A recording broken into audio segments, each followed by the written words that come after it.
Okay, welcome everyone. In this video, we are going to introduce random variables and also introduce the concept of a probability distribution function.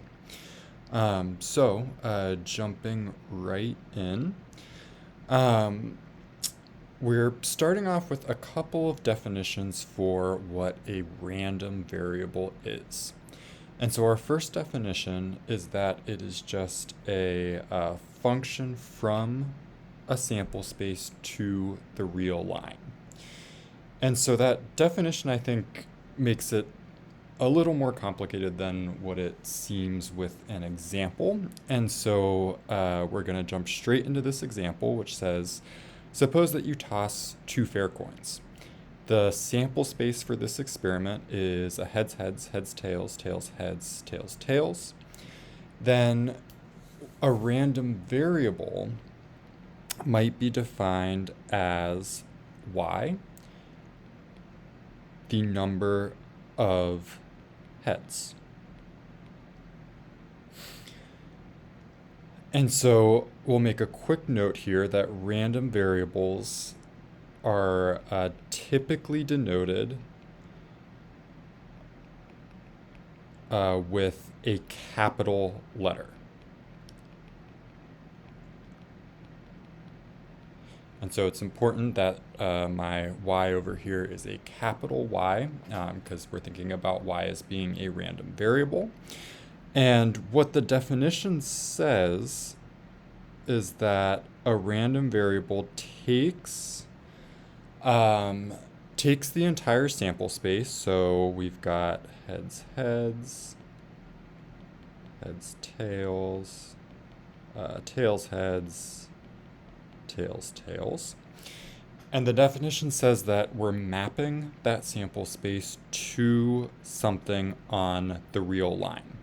And so in this case, we're mapping it to integers, but it doesn't necessarily have to be an integer, just any number on the real line. And so our random variable is mapping that heads, heads to a 2, mapping the heads, tails to a 1, mapping the tails, heads to a 1, and mapping the tails, tails to a 0. And so that just comes from how we defined our random variable y.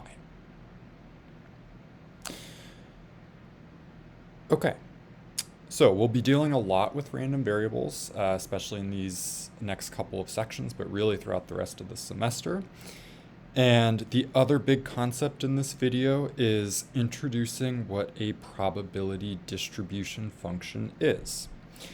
And so again, there's a definition there, but again, as with most things, I think it's easier to see with an example. There are also a couple of rules that a distribution has to satisfy to be a proper probability distribution function. And those two rules are that all probabilities are between 0 and 1.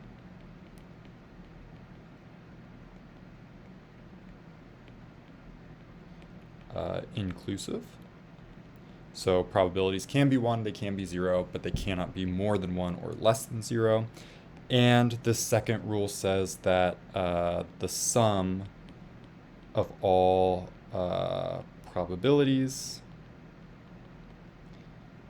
in the probability distribution function must be 1. So it must be equal to 1. In other words, the probability distribution function has to include all possible values of y. Okay, so going back to our example, again, y is the number of heads on two flips of a fair coin. We could write out the probability distribution function of y. And so the possible values of y we wrote earlier are either 0, 1, or 2. And then the other component of a probability distribution function is something to specify the probability that y is equal to each of these three values. And so the probability that y is equal to 0, so that's the two tails, is 0.25. 1, you could have a heads tails or a tails heads, so that was 0.5. And 2, the probability is 0.25 that you flip two heads with a fair coin. All right, so we'll quickly note that, so the sum of all of those probabilities does equal 1. So this is a proper probability distribution function, and all of the probabilities are between 0 and 1 inclusive. The last little part that we'll do is we could also then use this probability distribution function to figure out some probabilities. So this question prompts us to figure out the probability of getting at least one head. In other words, the probability that y is greater than or equal to 1. And we could figure that out by finding the probability that y is equal to 1 and adding that to the probability that y is equal to 2. And you could see that that is 0.75.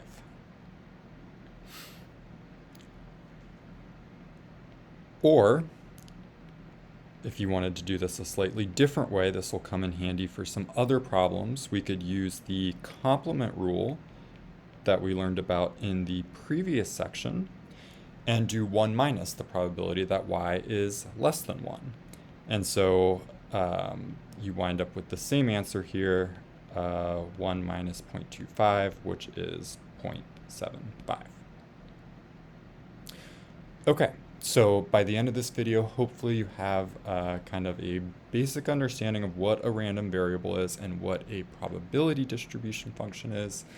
As usual, we'll get a lot more practice with some slightly more complicated problems in class.